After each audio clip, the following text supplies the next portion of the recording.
So we could say if this paragraph is an expansion of little comments on how to live the truly Christian life with an authentically Christian love shaped by the teachings of Jesus kind of scope, then it's so beautifully fitting that right here near the end of the paragraph, he closes in the topic with an inverse.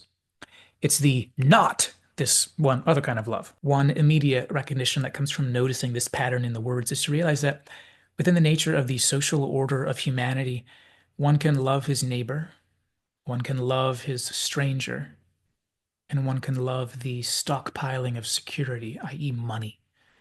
I call it the stockpiling of security because not every generation has the same financial layout of society, but every culture in time has humans needing some kind of collateral or bargaining power with which they can feel secure within the larger human community. And generally, that's the role for money.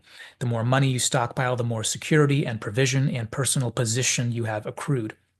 In that sense, I think it's completely realistic to reframe the concept of love of money into the slightly more universal modern English word greed.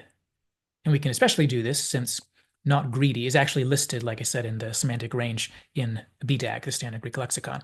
But for the literal meaning and the semantic range of the literal word, I'm guessing we would have to specify financial greed would be what's specifically indicated by the literal meaning. But what I'm suggesting is that the principle and our practical application can be to apply it to greed of many kinds, financial or otherwise. Because greed of all kinds, whether financial or otherwise, is almost always a means to an end. And specifically, greed as a means to an end is what is specifically in view in this particular passage, because the author lists philargeros here in explicit contrast to its curative opposite in verses 5b through 6.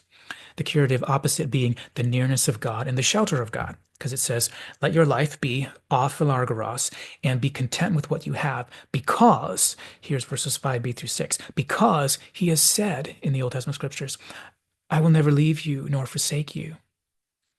And that's why we may boldly say, to quote the psalm, the Lord is my helper, I will not be afraid. What can man do to me? So it seems that the key to aphilargeros, or the curative opposite to financial greed, and perhaps we could say to all kinds of greed, the cure is this spiritually anchored antithesis, the nearness of God and the shelter of God that finds itself saying, what can man do to me? So the love of money, it seems, is an extension of the fear of man. Verse 6, what can man do to me? The fear of man is an occasional but important theme in the wisdom genre of the Old Testament, particularly the book of Proverbs.